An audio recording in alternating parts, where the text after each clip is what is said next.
안녕하십니까. 문학평론가 김욱동입니다. 미국 문학에 펄복의 대지가 있고 노르웨이 문학에 크누트 함순의 땅의 혜택이 있다면 한국 문학에는 박경리의 토지가 있습니다. 세 소설의 공통점은 모두 땅을 소재로 한 작품이지요. 토지는 연재 기간만 26년, 원고지 4만 장 분량에 이르는 작품입니다. 단순히 장편소설이 아니라 장편소설을 몇 편 합해놓은 대하소설이지요. 5부 16권으로 구성된 토지는 길이만 긴 게 아니라 내용면에서도 한국 문학이 쌓은 금자탑이라고 할 수 있습니다. 토지는 시공간이 무척 길고 넓습니다. 1897년 구한말부터 시작하여 1945년 해방에 이르기까지 50여 년을 시간적 배경으로 삼습니다.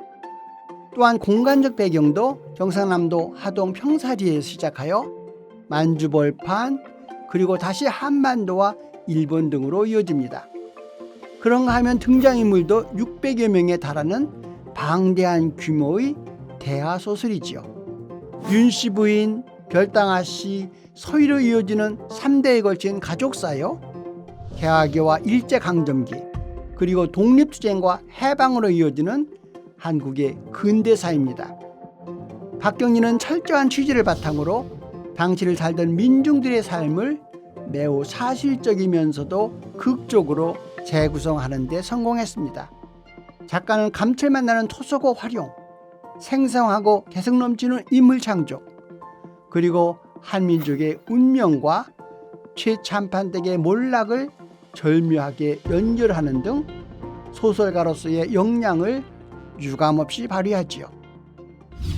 토지는 한마디로 최참판댁의 마지막 핏줄이자 주인공인 최서희가 빼앗긴 땅을 되찾는 과정을 그린 작품이라고 할 수 있습니다.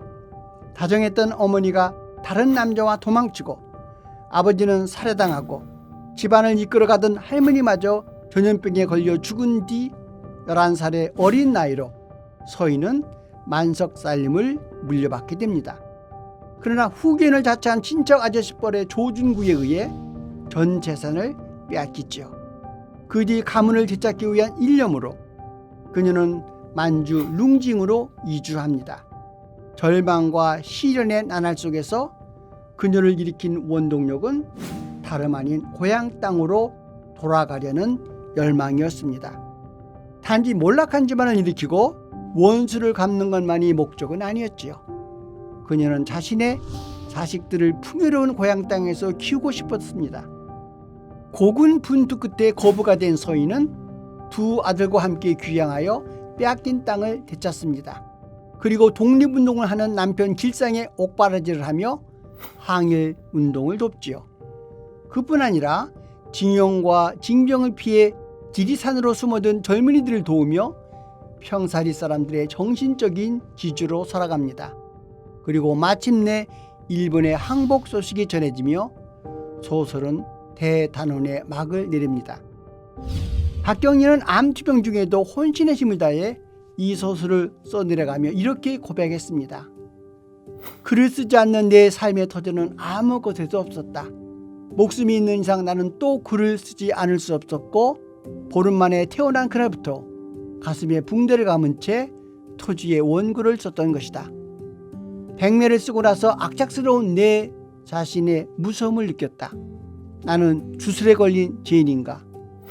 내게 있어 삶과 문학은 밀착되어 떨어질 줄 모르는 징그러운 쌍두와였던 말인가? 그렇게 그녀가 죽음과 싸우며 써내려간 글을 통해 이야기하고 싶었던 것은 무엇일까요? 바로 땅과 그 안에 깃든 생명입니다. 땅은 농사를 짓고 살아가는 평사리 마을 사람들에게 삶의 터전이었습니다. 더 나아가 개인과 민족의 운명과도 깊이 맞닿아 있죠. 칠씨 가문이 땅을 잃고 몰락하듯 대한제국도 일본에게 한반도를 빼앗기면서 국권을 상실했습니다. 그러나 더욱 중요한 것은 땅은 온갖 생명이 살아 숨쉬는 소중한 공간이라는 점입니다. 세월이 흘러 어느새 할머니가 된 서희는 옛날 할머니가 자신에게 들려준 말 한마디를 떠올립니다. 서희야, 네가 가진 것은 땅이 아니다. 땅 속에 숨쉬고 있는 생명이다. 이 땅의 마지막 농부라고 할 수 있는 용의가 서희에게 해준 말도 그녀의 가슴을 치며 새로운 의미로 다가옵니다.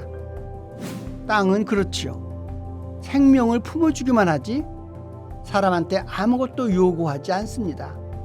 땅은 재물이 아닙니다. 그렇습니다. 땅은 우리에게 은혜를 베풀 뿐 그 무엇도 요구하지 않습니다. 그런데도 우리는 그동안 이런저런 방법으로 땅을 학대해 왔지요. 땅이 생명의 공동체라는 사실을 잊고 오직 재산 증식의 수단으로만 생각한 것은 아닌지 모르겠습니다. 우리 모두 이 소설을 통해 땅과 생명의 소중한 의미를 다시 한번 되새겨 볼 수 있었으면 좋겠습니다.